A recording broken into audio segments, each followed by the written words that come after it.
Assalamualaikum warahmatullahi wabarakatuh.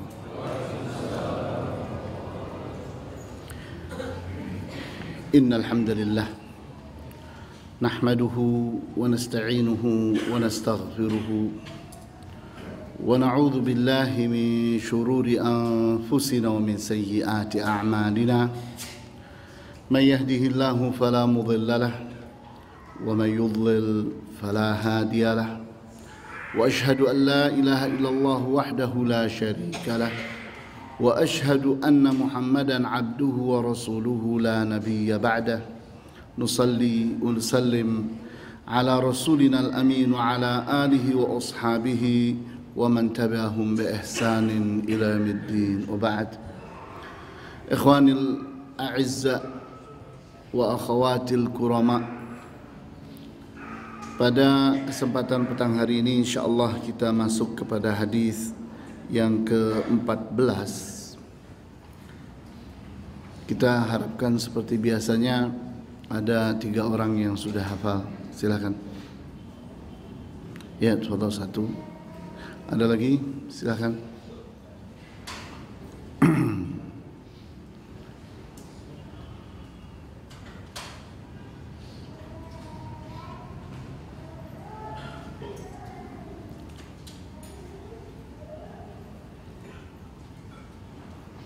Ada lagi? Kita harapkan 3 orang. Seperti saya sering ulang-ulang ya. Ya, 2. Kemudian 1 lagi. Saya sering ulang-ulang betapa pentingnya menghafal dalil. Di saat kita tahu Al-Quran, ada sebuah ayat, kemudian kita anggap ini adalah dalil, maka kita hafalkan, maka akan membantu kita dalam memahami, membahas, mengurai sesuatu. Silakan, 1 lagi.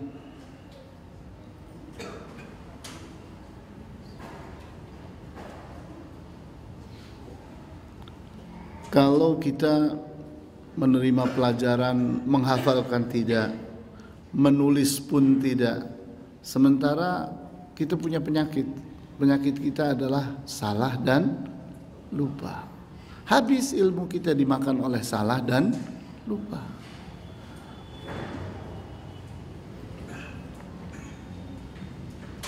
Ya, masih ada 1 lagi.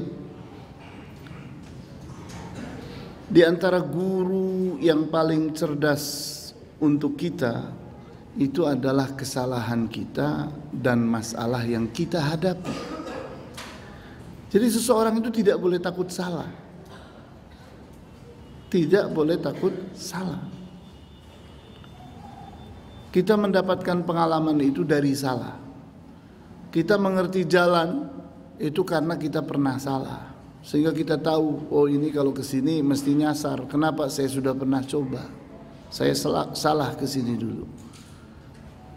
Jadi salah itu guru yang sangat cerdas.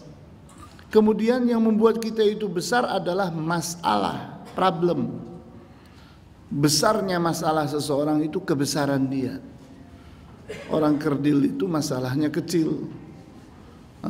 Seorang pecundang itu lari dari masalah.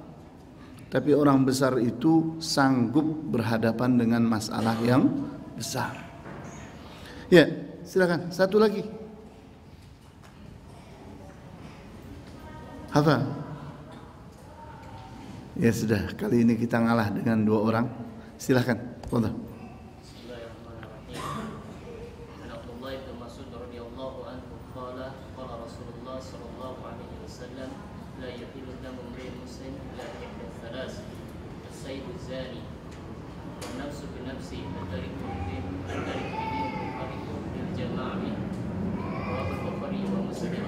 Ya, qadha. 1 lagi.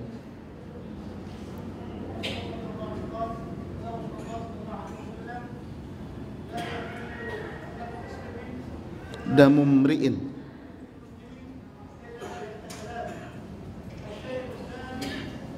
As-sayyib as-sa.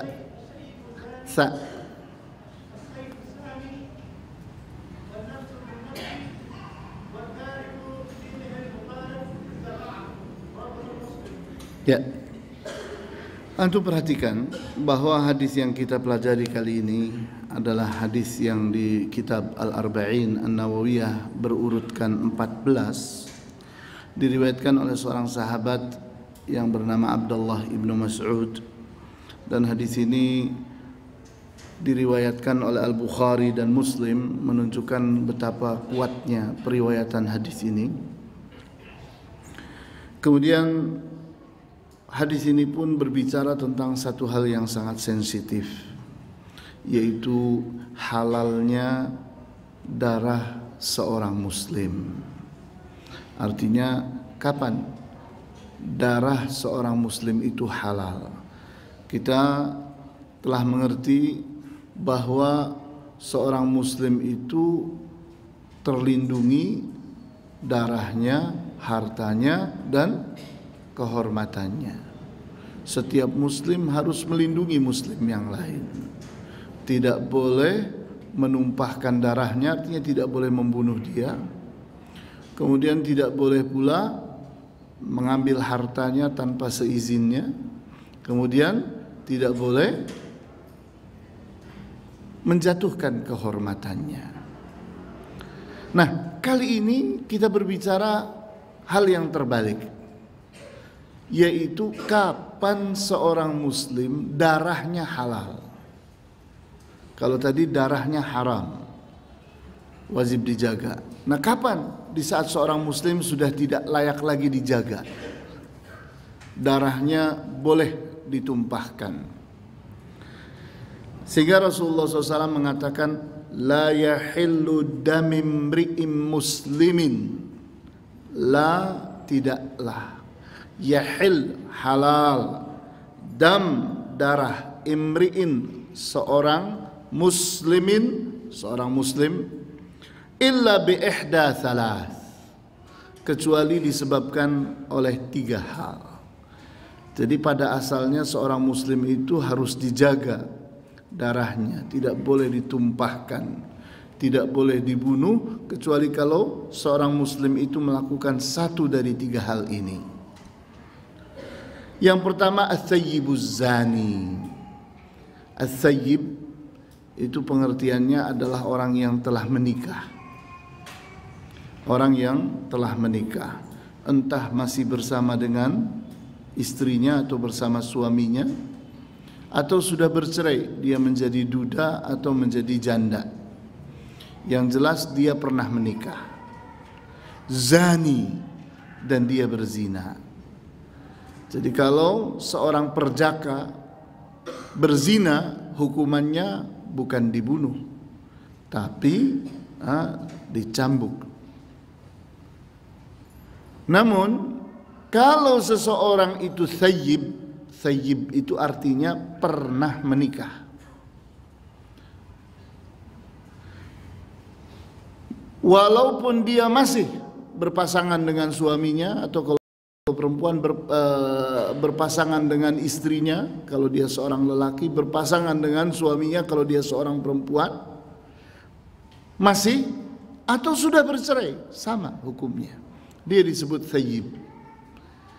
Dia berzina, maka halal untuk dibunuh. Halal untuk dibunuh. Tentu saja siapa pembunuhnya? Pembunuhnya adalah hakim. Pembunuhnya adalah qadhi. Orang yang memang punya kewenangan untuk menegakkan mahkamah, menegakkan keadilan. Yang kedua, an-nafsu bin nafsi, jiwa melawan jiwa, artinya qisas. Di mana seseorang membunuh, maka dia berhak dibunuh lagi. Kemudian yang ketiga adalah at-tariku lidinihi, orang yang meninggalkan agamanya, kemudian ditafsirkan oleh Rasulullah sendiri, al-mufariqu lil jama'ati, orang yang memisahkan diri dari jamaah. Al-jamaah itu artinya al-muslimin, memisahkan diri dari muslimin. Artinya apa? Keluar dari Islam. At-tariku lidinihi, orang yang meninggalkan agamanya, artinya murtad. Dia keluar dari Islam. Seseorang yang keluar dari Islam, maka kewajiban qadhi atau hakim sebelum menghukumi orang ini adalah menyadarkannya, mematahkan syubhatnya, kemudian mengajaknya bertobat untuk kembali kepada ajaran Islam. Kalau sudah 3 langkah itu dilakukan dan dia tetap bertahan, maka dia halal darahnya. Orang murtad itu halal darahnya. Jadi inilah 3 alasan kenapa seorang muslim sekalipun itu boleh ditumpahkan darahnya. Kita lihat, kalau pada hadis yang kita baca kali ini diriwayatkan oleh Al-Bukhari dan Muslim, dikatakan la yahillu damu mri'im muslimin illa, seperti itu, tidak halal darah seorang muslim kecuali. Nah, kita lihat pada riwayat yang lain yang juga disepakati oleh Al-Bukhari dan Muslim, ada tambahan keterangan yang menafsirkan Muslim tadi, yaitu la yahillu damu mri'im muslimin yashhadu alla ilaha illallah wa anni rasulullah illa bi ihda salat. Jadi kata muslim itu ditafsirkan, diterangkan bahwa dia tidak sekedar kata orang dia itu muslim, tapi benar-benar dia itu telah bersyahadat, telah bersaksi akan tiadanya ilah melainkan Allah, dan aku Rasulullah sallallahu alaihi wasallam adalah sebagai Rasulullah. Kemudian baru hadis itu sama illa bi ihda salas. Jadi ini pentingnya periwayatan hadis. Kita tahu bahwa bedanya ayat Al-Quran dengan hadis, bahwa kedua-duanya itu wahyu. Karena memang Rasulullah SAW telah disebutkan oleh Allah Subhanahu wa taala, la yantiqu 'anil hawa in huwa illa wahyu yuha. Rasulullah SAW itu la yantiqu 'anil hawa, tidaklah beliau berbicara dari hawa nafsunya, tidak.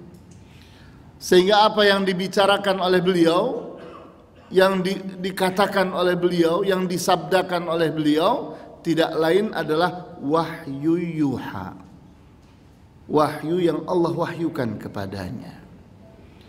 Sehingga Al-Quran itu adalah wahyu, Al-Hadis pun adalah wahyu. Namun apa bedanya? Bedanya bahwa Al-Quran itu adalah wahyu dari 2 arah. Dia adalah wahyu kata-katanya dan wahyu maknanya. Kata-katanya dari Allah, tidak boleh dirubah. Maknanya pun dari Allah. Sementara hadis adalah wahyu maknanya, sementara lafadznya itu dari Rasulullah sallallahu alaihi wasallam. Sehingga Allah memberikan kepada beliau makna, pemahaman, pengertian, ilmu, kemudian beliau utarakan dengan kata-kata beliau sendiri. Dan kata-kata beliau itu tidak akan salah. Kenapa? Karena beliau itu dijaga, maksum, dijaga. Tidak akan dibiarkan beliau salah kecuali segera ditegur oleh Allah Subhanahu wa taala. Sehingga al-hadis itu adalah wahyu maknanya, fahamnya, pengertiannya itu datang dari Allah, ilmunya itu datang dari Allah. Sementara kata-katanya datang dari Rasulullah sallallahu alaihi wasallam. Disinilah bedanya periwayatan Al-Quran dengan periwayatan hadis. Periwayatan Al-Quran itu harus persis, sementara hadis boleh diriwayatkan dengan makna. Sehingga para sahabat pun meriwayatkannya dengan hafalan mereka, dengan pemahaman mereka, dengan sekuat kemampuan mereka. Maka kita akan melihat hadis itu akan menjadi lengkap di saat kita mempelajarinya dari berbagai riwayat. Kenapa? Karena kita akan dapati berbagai riwayat itu nanti akan saling menerangkan satu dengan yang lain. Contohnya ini. Di riwayat yang ini Rasulullah hanya disebutkan mengatakan muslimin. Imri'im muslimin, seorang muslim. Selesai. Tapi ternyata di riwayat yang lain muslim tadi ditambah dengan kekuatan dan penjelasan. Yashhadu an la ilaha illallah wa anni rasulullah. Kemudian kita lihat lagi hal yang serupa pada kata al-mufariqu lil jama'ati. Setelah kata at-tariku lidinihi, seseorang akan mengatakan ini dua hal yang berbeda. Tidak. Ini adalah satu hal yang sama, tapi ini menerangkan yang ini. Di saat seseorang bertanya apa sih yang dimaksud dengan at-tariku lidinihi, orang yang meninggalkan agamanya, maka dijawab oleh hadis itu sendiri, yaitu al-mufariqu lil jama'ati, orang yang memisahkan diri dari al-jamaah. Al-jamaah adalah apa tadi? Muslimin. Ahlus sunnah wal jamaah, al-jamaah di sini adalah al-muslimin. Kemudian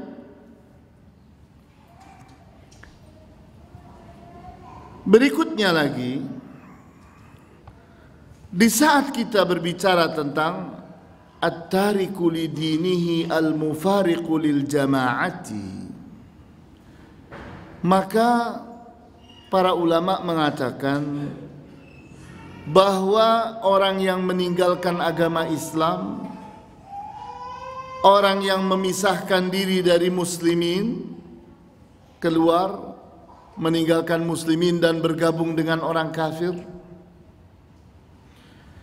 yang dimaksud di sini adalah seorang yang murtad.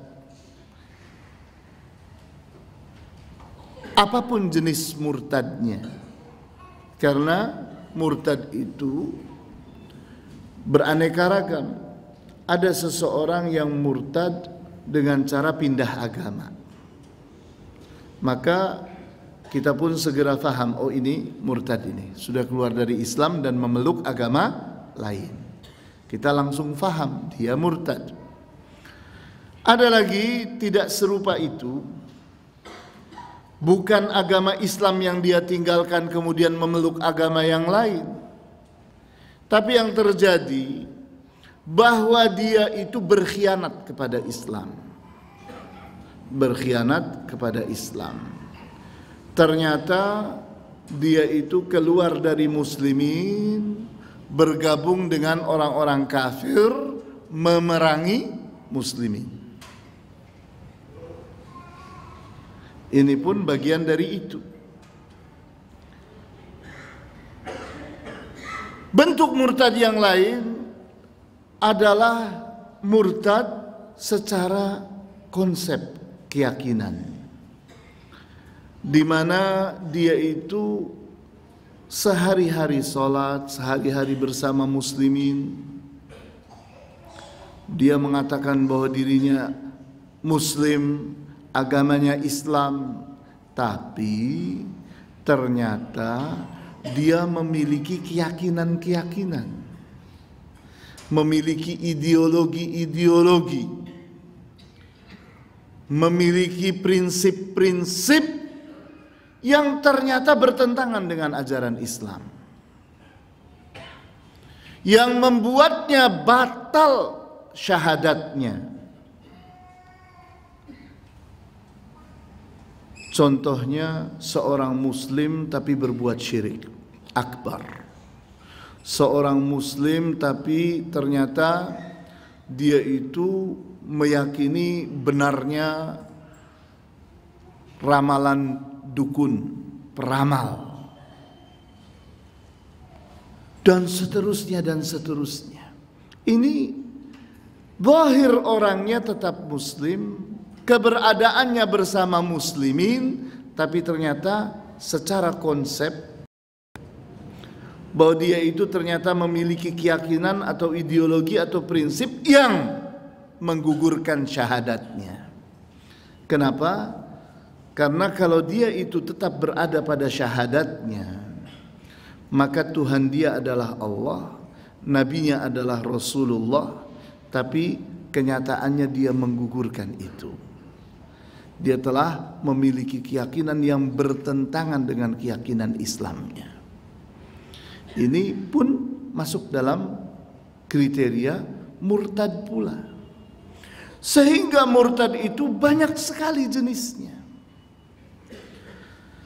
Kemudian hal yang lain, di saat kita ini berbicara tentang orang yang halal darahnya, maka kita dapati sebuah kejadian di mana seseorang itu mendadak menjadi galak, menjadi orang yang kejam, berbahaya, di mana misalnya dia itu mabuk, pegang pistol, menembak ke sana, menembak ke sini, sehingga mengakibatkan terbunuhnya orang. Bagaimana kalau orang ini dibunuh? Nah, ini orang yang seperti ini disebut dengan as-sa'il. Di dalam Islam ada diistilahkan dengan daf'us sa'il. Seseorang membunuh seorang yang galak, seorang yang berbahaya, karena ditakutkan orang ini akan membahayakan nasib orang lain. Nah, ini pun masuk di bab ini, masuk di kriteria dia itu telah membunuh atau akan membunuh, membahayakan orang Islam. Maka dibunuhnya dia itu adalah masuk di dalam kriteria hadis ini. Kemudian di saat kita berbicara tentang salat, kita dapati bagaimana hadis-hadis yang sahih berbicara tentang orang yang meninggalkan salat dengan sengaja. Bagaimana Rasulullah SAW memaparkannya bahwa perbedaan antara agama ini dengan kekafiran adalah ditinggalkannya salat. Barang siapa yang meninggalkan salat, maka dia telah kafir.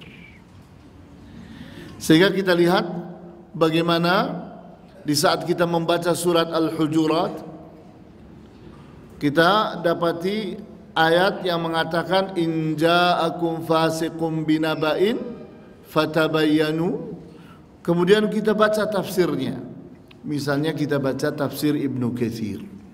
Kita baca Ternyata diterangkan di sana bahwa ayat ini punya kaitan dengan sababun nuzul, sebab turunnya ayat ini, yaitu kejadian ada suatu kampung yang semestinya mereka itu membayar zakat kepada Rasulullah SAW, dan pada hari itu Rasulullah SAW telah mengutus utusan untuk memungut zakat mereka, tapi ternyata si pemungut zakat ini pulang kepada Rasulullah karena dia terancam akan dibunuh oleh kaum tersebut.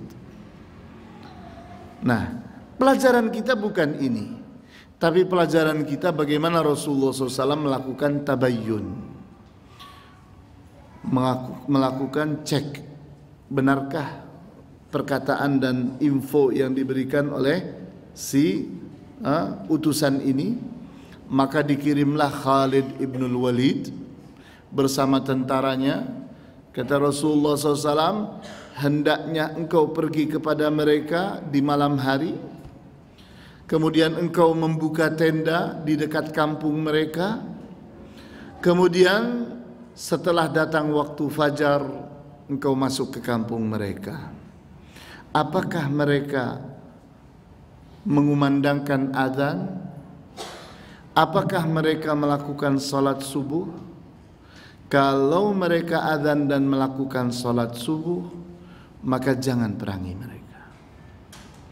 Namun kalau mereka itu tidak lagi azan dan tidak lagi salat,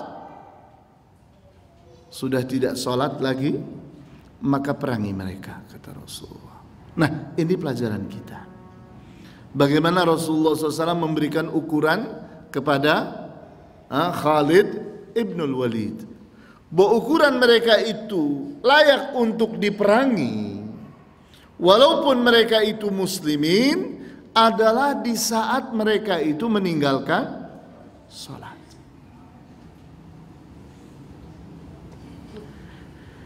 Namun ternyata akhir dari cerita itu bahwa ternyata di saat Khalid datang ke sana membuka tenda, kemudian di waktu fajar pun didengarkannya suara azan, ternyata mereka pun salat fajar. Maka Khalid bin Walid pun bertanya kepada pemimpin mereka, apakah benar engkau akan membunuh utusan Rasulullah? Terheran-heran orang ini. Kenapa terheran-heran? Karena yang terjadi sebaliknya. Karena pada saat hari yang dijanjikan akan datang utusan Rasulullah untuk memungut zakat, dia itu menyambut kedatangannya dengan menyiapkan tentara bersenjata.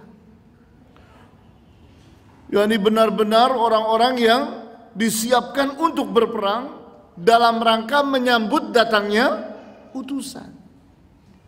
Ternyata tampilan yang seperti itu dilihat dari jauh oleh utusan Rasulullah tadi, dianggapnya akan memerangi dia.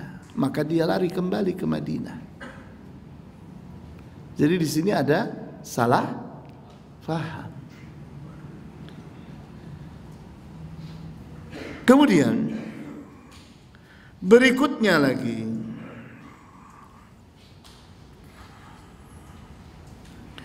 di saat kita berbicara tentang hadis yang lain, di mana Rasulullah SAW mengatakan, umirtu an uqatilan nasa hatta yashhadu an la ilaha illallah wa anni rasulullah wa yuqimus salata wa yu'tuz zakah, dan seterusnya. Umirtu, kata Rasulullah, aku ini diperintah, artinya diperintah oleh Allah tentunya, an uqatilan nas, untuk berperang melawan para manusia, hatta, sehingga, yashhadu an la ilaha illallah, sehingga mereka bersaksi akan tiadanya ilah melainkan Allah, wa anni Rasulullah, dan aku adalah Rasulullah, wa yuqimus shalah, dan menegakkan salat, wa yu'tuz zakah, dan menunaikan zakat, dan seterusnya. Kemudian Rasulullah SAW mengatakan kalau itu semua sudah dilakukan, faqad asamu minni dima'ahum, maka mereka itu telah melindungi darah mereka dari perangku. Jadi aku tidak boleh memerangi mereka kalau mereka melakukan itu semua. Jadi kita lihat ini ukuran-ukurannya.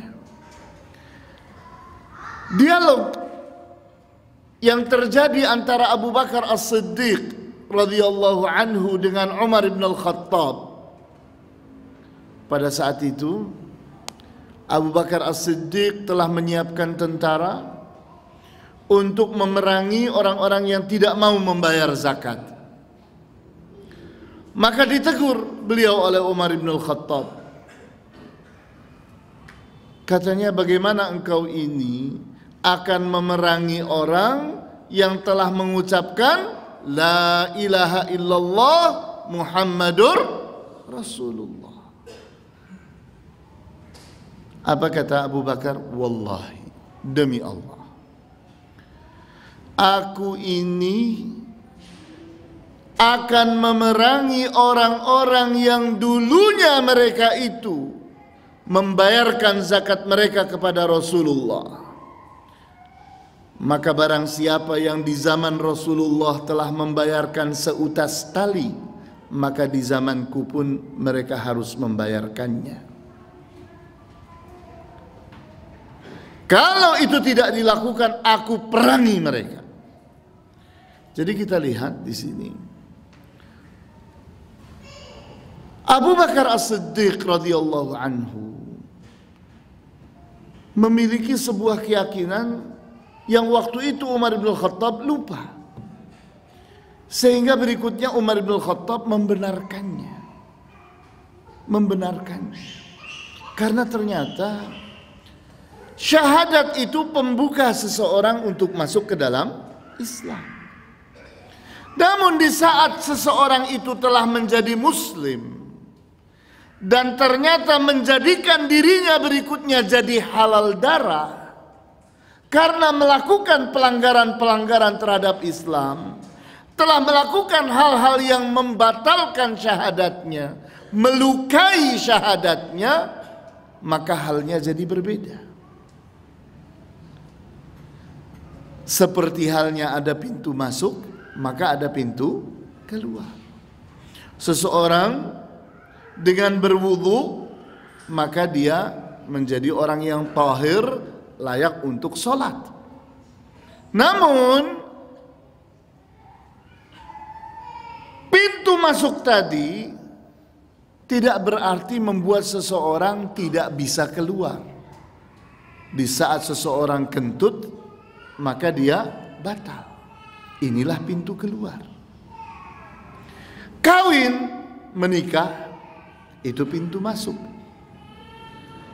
Kemudian cerai, pintu keluar. Itulah keadilan. Itulah keseimbangan. Ada pintu masuk, maka ada pintu keluar. Begitu pula orang mengucapkan 2 kalimat syahadat, itu pintu masuk. Seseorang masuk ke dalam Islam. Maka di saat dia melakukan pembatal-pembatal Islam, atau dia melukai Islamnya, melakukan sesuatu yang menyebabkan dia harus dihukumi, harus kena sanksi, harus kena qisas, maka berlakulah hukum atasnya. Kenapa? Karena dia yang memasang dirinya untuk layak mendapatkan itu. Kemudian kita lihat lagi bicara tentang hadis tadi mengatakan an-nafsu bin nafsi, jiwa dibalas jiwa.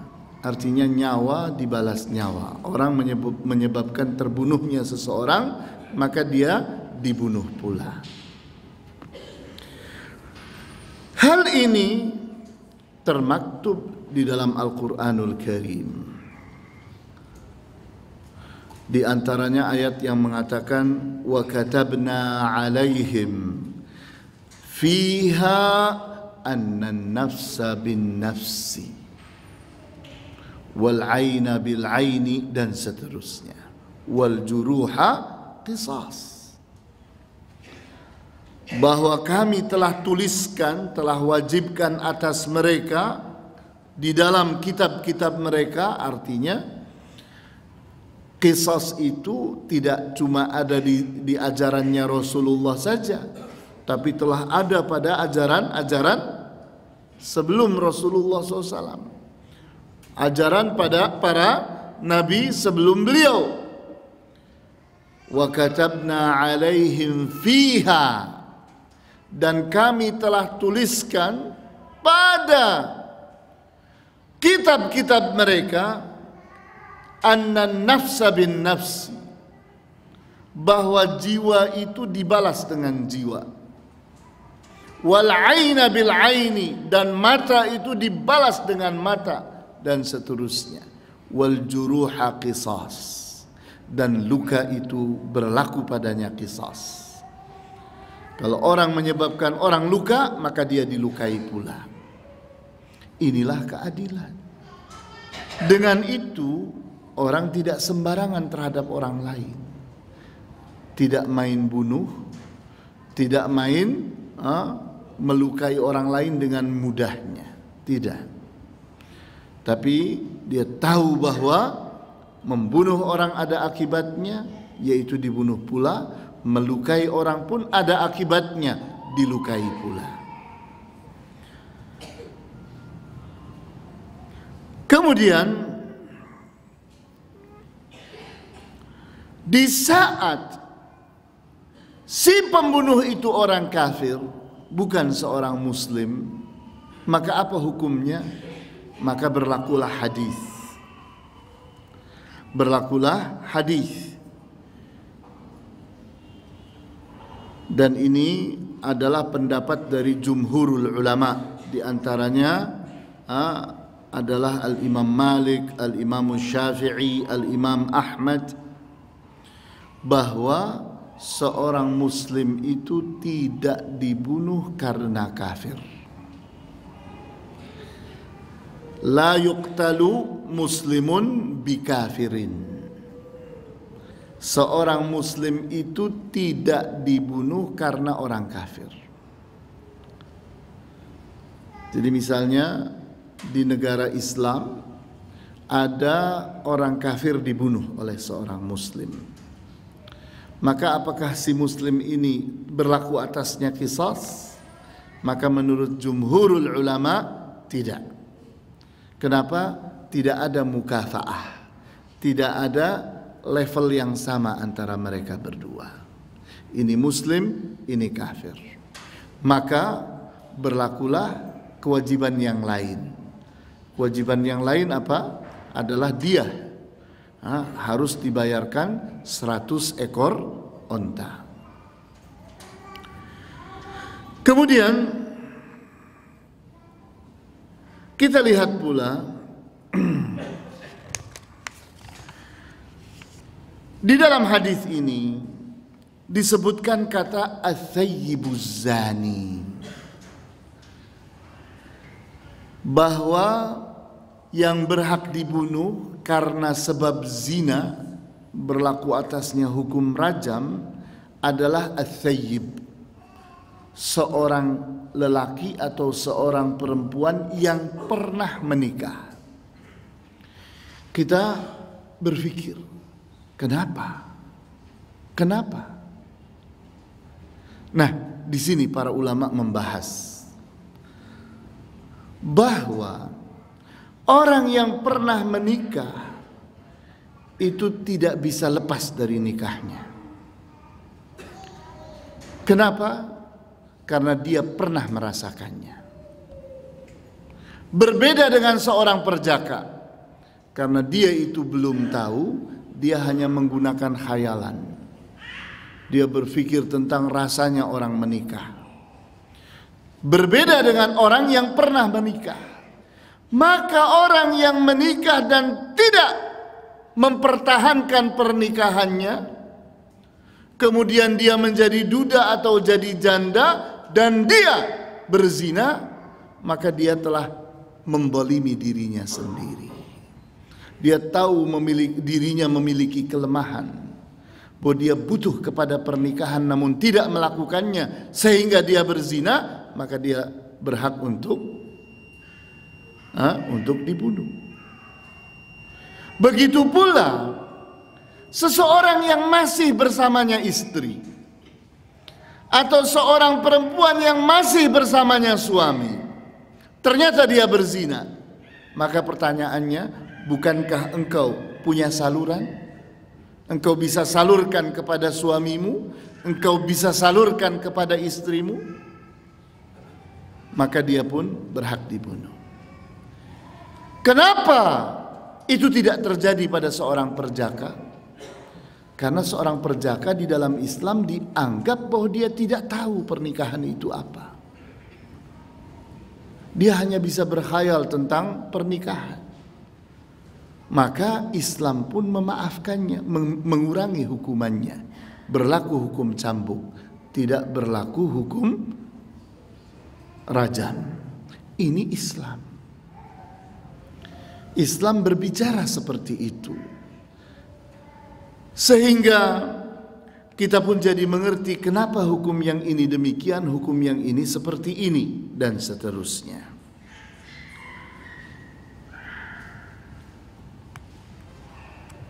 Maka dengan keterangan-keterangan ini insyaallah hadis yang kita bahas tadi menjadi jelas bahwa pada kenyataannya hadis ini adalah menerangkan hadis yang selama ini sudah kita pelajari, bahwa seorang muslim itu wajib dijaga, dilindungi darahnya, hartanya, dan kehormatannya. Tapi hadis ini pintu keluar, bahwa kalau seorang muslim itu melakukan satu di antara tiga hal ini, maka kewajiban dilindungi darah dia itu menjadi gugur. Begitu. Maka barangkali ini pelajaran kita pada petang hari ini.